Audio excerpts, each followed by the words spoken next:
Hello my dear student. तो चलिए शुरू करते हैं हमारा नेक्स्ट टॉपिक। और आज हमारा नेक्स्ट टॉपिक क्या है? वो है सब्जेक्ट, वर्ब और ऑब्जेक्ट। देखो, सब्जेक्ट, वर्ब और ऑब्जेक्ट एक ऐसा बेसिक टॉपिक है कि अगर हम लोगों को इंग्लिश में बात करना हो या फिर इंग्लिश पढ़ना हो, हम लोगों को ये जानना बहुत ज़रूरी है कि सब्जेक्ट, वर्ब और ऑब्जेक्ट क्या क्या होता है। ठीक है, ये एक टेंस बनाने के लिए या फिर टेंस पढ़ने के लिए ये एक मोस्ट इम्पोर्टेंट थिंग्स है, सब्जेक्ट, वर्ब और ऑब्जेक्ट। तो चलिए देखते हैं कि इन सब्जेक्ट को, ऑब्जेक्ट को और वर्ब को कैसे पहचानेंगे। देखो, तो सबसे पहले तो हम जानेंगे कि सब्जेक्ट क्या है।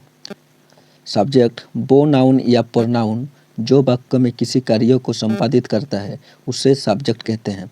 जैसे कि किसी वाक्य में काम करने वाला और जिसके बारे में हम बात कर रहे हैं उसको हम सब्जेक्ट बोलते हैं।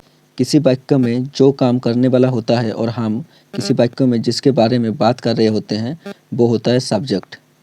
ठीक है, इतना समझ गए। चलो अभी आगे एग्जाम्पल की मदद से जान लेते हैं कि सब्जेक्ट क्या है, ऑब्जेक्ट क्या है और वर्ब क्या है। देखो एग्जाम्पल, यहाँ पर लिखा है Jais is driving the car, मतलब जायस कार चला रहा है। यहाँ पर क्या है? कार तो चला रहा है। ठीक है, इतना समझ में आ रहा है कि कार तो चला रहा है, लेकिन कौन चला रहा है? चला कौन रहा है? जायस। कौन चला रहा है? जायस। तो सब्जेक्ट क्या हो जाएगा? सब्जेक्ट हो जाएगा जायस, मतलब जायस ये काम कर रहा है। तो जो व्यक्ति काम कर रहा होगा, इसे समझ में आएगा, उसको बोलेंगे हम सब्जेक्ट। ठीक है, अब सेकंड देखो, अंकिता इज प्लेइंग गिटार, मतलब अंकिता गिटार बजा रही है।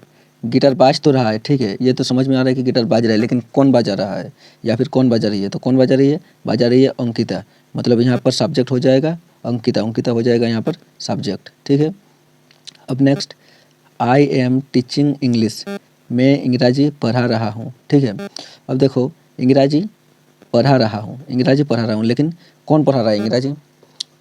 मतलब यहाँ सब्जेक्ट कहाँ है? यहाँ पर तो सब्जेक्ट अभी दिया हुआ है नहीं। तो यहाँ पर इंग्रेजी पढ़ा रहा हूँ मैं, मतलब आई।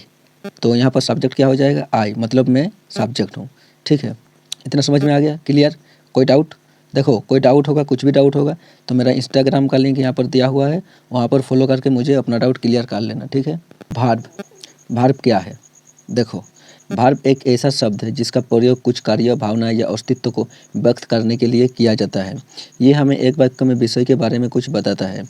जो शब्द किसी व्यक्ति, वस्तु, स्थान इत्यादि के बारे में कुछ बताता है वो भार्ब कहलाता है।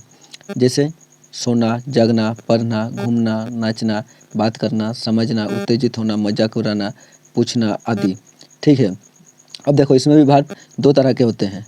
एक तो होता है हेल्पिंग वर्ब और दूसरा होता है मेन वर्ब। अब जान लेते हैं कि हेल्पिंग वर्ब क्या होता है।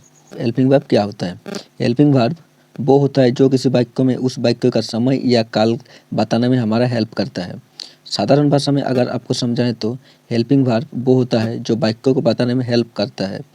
वाक्य प्रेजेंट वर्तमान में है या पास्ट भूतकाल में है या फ्यूचर भविष्य में है। ठीक है, जैसे कि am, is, are, watch, were, be, been, being, do, does, did, have, has, had, may, can, must, might, shall, will, should, would, could। Helping verb में ये सारे वर्ड यूज होता है। ठीक है, अब देखो, अब जानते हैं मेन वर्ब। मेन वर्ब क्या होता है? मेन वर्ब वो होता है जो किसी वाक्य में होने वाले काम को बताता है। यानी किसी वाक्य को हम अगर किसी काम के बारे में बात कर रहे हो तो जो काम उस वाक्य में किया जा रहा है वो होता है मेन वर्ब।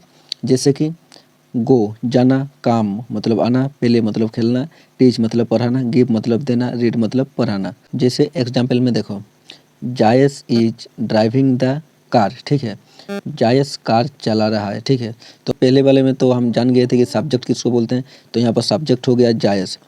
उसके बाद यहाँ पर ड्राइविंग द कार, मतलब कार चला रहा है। जायस कार चला रहा है, तो यहाँ पर क्या समझ में आ रहा है कि चला रहा है। जायस कार, यहाँ पर जायस हो गया, यहाँ पर कार हो गया। लेकिन जायस कार इतना तो समझ में आ रहा है, लेकिन जायस कार को कार क्या रहा है? चला रहा है, बैठ रहा है, उठ रहा है, कि क्या कर रहा है, समझ में तो आना चाहिए। तो जैसे कि यहाँ पर है Jais is driving A car, मतलब ड्राइविंग मतलब चलाना, तो जायस कार चला रहा है।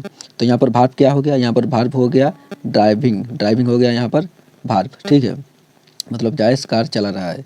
अब देखो, Ankita is playing guitar, Ankita guitar बजा रही है। देखो, अंकिता गिटार रही है, अंकिता गिटार रही है, इतना तो समझ में आ रहा है, लेकिन यहाँ पर भार्ब क्या है? प्लेइंग है, जेहेतु वो बजा रही है, ठीक है। क्योंकि ये जो प्लेइंग है इसी से हमको समझ में आ रहा है कि अंकिता गिटार को क्या कर रही है। तो इससे हमको क्या समझ में आ रहा है कि अंकिता गिटार को बजा रही है। तो गिटार को बजा रही है मतलब प्लेइंग, ठीक है। अब देखो आई एम टीचिंग इंग्लिश, मैं अंग्रेजी पढ़ा रहा हूँ। अभी यहाँ पर आई हो गया सब्जेक्ट, पहले ही बोले थे आई हो गया सब्जेक्ट। उसके बाद यहाँ पर है टीचिंग मतलब पढ़ाना, इंग्लिश मतलब अंग्रेजी। देखो अभी मैं अंग्रेजी इतना समझ में आ रहा है। अब क्या कर रहा हूँ मैं, तो अंग्रेजी मतलब क्या कर रहा हूँ, पढ़ा रहा हूँ। पढ़ा रहा हूँ मतलब टीचिंग, टीचिंग का मतलब पढ़ा रहा हूँ। तो यहाँ पर भार्ब क्या हो जाएगा, यहाँ पर भार्ब हो जाएगा टीचिंग, ठीक है, क्लियर। अब देखो ऑब्जेक्ट, ऑब्जेक्ट क्या है। अगर हम किसी वाक्य में कोई काम कर रहे होते हैं, लेकिन हम काम क्या कर रहे हैं, किसके ऊपर काम कर रहे हैं, या फिर हम जो काम कर रहे हैं उसका अवसर किसके ऊपर हो रहा है, जिसके ऊपर इसका अवसर होता है या फिर जिसके ऊपर हम काम करते हैं उसे हम ऑब्जेक्ट कहते हैं। जैसे कि एग्जाम्पल की मदद से समझ लेते हैं। देखो यहाँ पर है Jais is driving the car, मतलब जायस कार चला रहा है, ठीक है।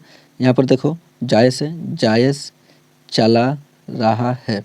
क्या चला रहा है, जायस चला तो रहा है लेकिन क्या चला रहा है, जायस यहाँ पर कार चला रहा है। तो यहाँ पर कार क्या हो जाएगा, कार हो जाएगा यहाँ पर ऑब्जेक्ट, कार हो जाएगा यहाँ पर ऑब्जेक्ट, क्योंकि जायस कार चला रहा है। नेक्स्ट देखो अंकिता इज प्लेइंग गिटार, मतलब अंकिता गिटार बजा रही है।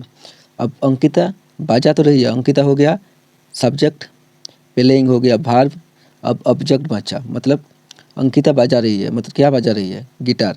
तो ये जो गिटार है इसको हम बोलेंगे ऑब्जेक्ट, ठीक है। आई एम टीचिंग इंग्लिश, मतलब मैं अंग्रेजी पढ़ा रहा हूँ, ठीक है। यहाँ पर आई हो गया सब्जेक्ट, टीचिंग हो गया भार्ब, उसके बाद ऑब्जेक्ट, मैं पढ़ा रहा हूँ, मैं पढ़ा रहा हूँ, लेकिन मैं क्या पढ़ा रहा हूँ, मैं इंग्लिश पढ़ा रहा हूँ। इसके ऊपर काम हो रहा है, किसके ऊपर काम हो रहा है, इंग्लिश के ऊपर काम हो रहा है। तो ये हो गया अंग्रेजी, मैं अंग्रेजी पढ़ा रहा हूँ, तो इसी को बोलते हैं ऑब्जेक्ट, ठीक है, क्लियर, समझ में आ गया। जिसको समझ में नहीं आता है वो मुझे पर्सनली मैसेज करके पूछ सकता है या फिर कमेंट में भी बता सकता है, ठीक है। चलिए।